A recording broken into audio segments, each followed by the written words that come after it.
नमस्कार, बहुत स्वागत है आपका। विवाहित महिलाओं की मांग में सिंदूर भरना हमारे हिंदू धर्म की प्राचीन परंपरा है।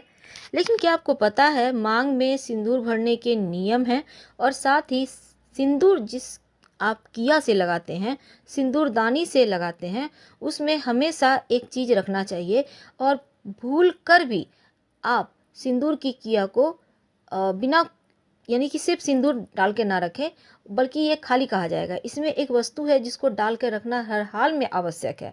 और आपने देखा होगा आपके सिंदूरा में भी एक वस्तु डाली जाती है, और वो क्या डाली जाती है, चलिए हम आपको बताते हैं विस्तार से। पहले समझते हैं सिंदूर लगाने के नियम क्या हैं, क्योंकि बहुत सारी महिलाएं, लगभग 90% महिलाएं कुछ गलतियां कर देती हैं सिंदूर संबंधी सावधानी बरतने में। आज हम आपको विस्तार से एक एक करके बताएंगे। देखिए, सनातन धर्म में कुल 16 संस्कार हैं और उनमें से विवाह संस्कार भी हैं। और सभी हिंदू विवाहित महिलाएं अपने पति की लंबी आयु के लिए मांग में सिंदूर भरती हैं और इसे विवाहित महिलाओं के लिए एक श्रृंगार के अलावे काफ़ी शुभ भी माना जाता है। तो सिंदूर के नियम हैं। पहला नियम क्या है, देखिए, अगर आप कोई भी काम उल्टा पुल्टा करते हैं ना, तो पति की आर्थिक स्थिति, पति के जीवन, पति के स्वास्थ्य पर इसका असर पड़ता है। तो देखिए, वैवाहिक जीवन में कलेश कलेश ना हो, पति स्वस्थ रहे, इसके लिए आपको कुछ नियमों का पालन करना चाहिए। तो पहला नियम है कि हमेशा ही आप अपनी मांग में बीचों बीच सिंदूर लगाइए। बहुत सारी महिलाएं साइड मांग कर लेती हैं और साइड में ही सिंदूर लगाती हैं। देखिए, आप साइड मांग कर तो सकती हैं, पर सिंदूर आप बीच में लगाएंगी, क्योंकि जब जो महिलाएं बीच में मांग करके बीच में ही सिंदूर लगाती हैं, उनका आप देखिएगा, उनको अखंड सौभाग्यवती होने का वरदान मिलता है। एक और बात हम आपको बता दें कि सिंदूर आपको नाप कर ही मिलता है कि आप पूरी लाइफ में कितना लगाएंगी। जैसे कि आपने सुना होगा, कहते हैं दाना पानी खत्म हो गया, लोग चले गए। एक अपनी कहावत सुनी होगी, जहाँ पर जितना दाना पानी लिखा है उतना ही दिन रहना है, फिर अगले पड़ाव पर जाना है, आपको कहीं ट्रांसफ़र हो जाना है। तमाम चीज़ें आप बात करते होंगे, सुनती होंगी। तो उसी तरह सिंदूर भी आपके लिए, आपको वजन के अनुसार ही भगवान जी देते हैं। ठीक है, ऐसी हमारी मान्यता कहती है। और उसको आप जितना थोड़ा लगाएंगी उतना दिन चलेगा, उतना ज़्यादा आपको सुहागवती रहने का आशीर्वाद मिलेगा। तो सिंदूर हमेशा थोड़ा ही लगाएं। अब सिंदूर के और भी नियम है। अब देखिए क्या होता है कि बाल धोने के तुरंत बाद, यानी कि आप बाल धोकर आप निकली हैं बाथरूम से और आकर तुरंत सिंदूर भर लिया मांग में, ऐसा ना करें, वरना पति की मुश्किलें बढ़ेगी। आप क्या करेंगी, बाल धोकर आई हैं, उसको सूखने दें, फिर 2-4 बूंद तेल, ज़्यादा अगर आप नहीं लगाना चाहती हैं तो अपने ठीक माथे के बीचों बीच हल्का सा लगाइए।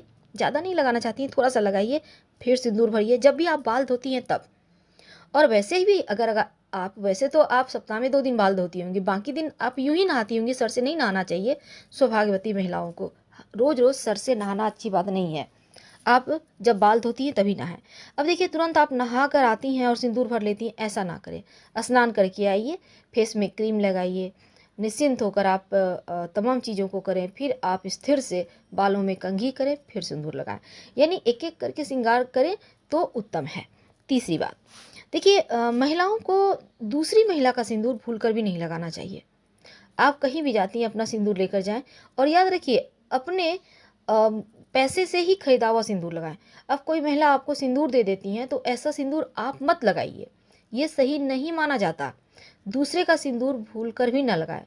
कौन जाने कौन सा समय में उन्होंने आपके लिए सिंदूर आपके लिए लाया है और आपको दिया है। तो अच्छे समय में, चूंकि शादी विवाह भी होता है, इसलिए अच्छे शुभ समय में आप सिंदूर खरीद सकती हैं। ज़्यादातर आप देखिएगा, हमारे यहाँ हिंदू धर्म में बहुत सारे पर्व त्यौहार होते हैं, और जब भी पर्व त्यौहार होते हैं तो आप सिंदूर, नया सिंदूर ही यूज करते हैं भगवान को लगाने के लिए। तो जो भी आप सिंदूर खासकर भगवान को लगाते हैं, उसी हाथ से आप अपनी मांग भर लिया करें, तो ये ज़्यादा शुभ होता है। खासकर अगर वैवाहिक जीवन में मुश्किल हो, परेशानी हो तब। तो स्त्रियां रोज स्नान करके आएंगी, माँ पार्वती का मांग भरेंगी अपने घर के तस्वीर में, और फिर उसी जो उंगली में लगा रह गया उसी से अपनी मांग भर लीजिए। तो थोड़ा और आगे बढ़ते हैं। तो जैसा हमने कहा, उपहार में मिला हुआ सिंदूर आप यूज नहीं करेंगी और दूसरी महिलाओं का सिंदूर भी आप नहीं लगाएंगी। इस बात का हमेशा ही ध्यान रखना है। और सिंदूर हमेशा अपने पैसों से खरीद कर ही लगाइए तो शुभ होगा। सिंदूर कई बार महिलाएं क्या करती हैं, खुद को यंग या लड़की दिखाने के लिए सिंदूर को बालों में बीच में लगाकर ढक लेती हैं। ऐसा मत कीजिएगा, ढकिएगा नहीं। सिंदूर को हमेशा माथे के ठीक बीच में लगाना है और एकदम से ऐसा लगाइए कि आराम से दिखे। अब देखिए, सिंदूर चूँकि बालों में छिपा देने से पति की मान प्रतिष्ठा पर भी प्रभाव पड़ता है इसका, तो ध्यान रखना है। मांग के बीच में सिंदूर लगाइएगा तो ये सबसे शुभ है। और यहाँ पर सिंदूर लगाने से मानसिक तनाव भी महिलाओं का कम होता है, पति की उम्र लंबी होती है।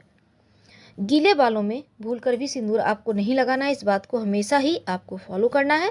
और सिंदूर कभी भी आप किसी और के सामने मत लगाइए। कौन जाने किसकी दृष्टि में क्या है, कई बार नज़र लग जाती है, आपने सुनी होगी। इसलिए सिंदूर हमेशा छिप कर लगाएं। संभव हो तो सिंदूर लगाते समय आप बैठें, सर पे पल्लू रखें, दुपट्टा रखें, फिर लगाएं। अगर ऐसा संभव ना हो तो कोई बात नहीं, लेकिन छिप कर लगाएं। किसी के भी सामने आप सिंदूर ना लगाएं। अगर मान लेते हैं आपके पास जगह नहीं है, सबके बीच में ही लगाना होगा, तब माथे पे पल्लू रखकर, दुपट्टा रखकर, लोगों से छिपाकर फिर लगाएं सिंदूर, थोड़ा सा ओट करके, आड़ करके, ठीक है। तो ढक ले सिर को और फिर सिंदूर लगाइए तो उत्तम है। सिंदूर लगाते समय अगर ये सिंदूर आपके माथे पर यानी ललाट पर या नाक पर गिर जाती है तो पति का प्यार ज़्यादा पाने वाले होती है ऐसी स्त्री, ऐसा हमारा शास्त्र कहता है। अब देखिए, थोड़ा और आगे बढ़ते हैं। देखिए, गलती से भी अगर सिंदूर आपका गिर जाता है किसी भी तरह, तो आप घबराइए मत। सबसे पहले तो सिंदूर को आप उठा लें किसी भी चीज़ पर, पेपर वगैरह पे, और जो ज़मीन पर है उसको हल्का सा आंचल से, दुपट्टा से पोंछ दें।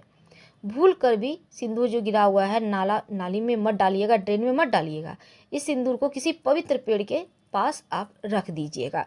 जो ज़मीन पे गिर चुका है उसको आप, वैसे अगर आपको लगता है कि वो एक ही जगह गिरा हुआ है तो उसको उठाकर आप फिर से अपने सिंदूरदानी में भर लें। अगर अच्छी जगह पे गिरा है तो मान लेते हैं ड्रेसिंग पर आपने लगाया, वहीं पर हल्का सा गिर गया, उसको उठाकर रख लें। लेकिन अगर ज़मीन पर गिर गया है जहाँ पर आप चलते फिरते हैं, तो वहाँ पर वाला सिंदूर आप नहीं लगाएंगी, किसी पेड़ के नीचे डाल देंगी। तो अब देखिए, माँ गौरी को अर्पित कर आप सिंदूर लगाइए, वो सबसे शुभ होता है, क्योंकि माता रानी का यहाँ आशीर्वाद भी मिलता है। और हमेशा ही माँ गौरी को पहले सिंदूर लगाएं, फिर अपनी मांग भरें। और साथ ही पति को स्मरण कर सिंदूर लगाएं तो उनकी उम्र लंबी होती है। इन बातों को आपको ध्यान रखना चाहिए। लेकिन अब सवाल वो है कि सिंदूर की डिब्बी में आखिर वो कौन सी वस्तु है जो आप रख दें तो हर तरह से तरक्की होती है, मुश्किलें समाप्त हो जाती है और दोष कमता है। तो पहली बात है, देखिए, आपने देखा होगा आपके जो सिंदूरा है जिससे आपका विवाह हुआ है उसमें एक सिक्का रहता है, आप ध्यान दीजिएगा। तो सिक्का चांदी का होता है, छोटा बड़ा जो भी हो, पर वो सिक्का उसमें ज़रूर रहता है। लेकिन अगर आपके सिंदूरा में भी नहीं है, और यहाँ तक कि जिस सिंदूरदानी से आप सिंदूर लगाती हैं उसमें भी नहीं है, तो आप चांदी का अगर ना हो तो 1 रुपये का कॉइन उस सिंदूरा में ज़रूर डाल दीजिएगा। ये सिक्का बहुत शुभ होता है, किसी भी तरह का नेगेटिव प्रभाव से आपको इस सिंदूर को सुरक्षित रखता है। तो आप सिक्का डाल सकते हैं, या चांदी का सिक्का या फिर 1 रुपये का कॉइन, आपके लिए जो भी आसान हो आप वही करें। फिलहाल विदा लेते हैं। जानकारी अच्छी लगे तब लाइक कर सब्सक्राइब करें, अपनों से शेयर करें और कमेंट में हर हर महादेव जरूर लिखें। धन्यवाद।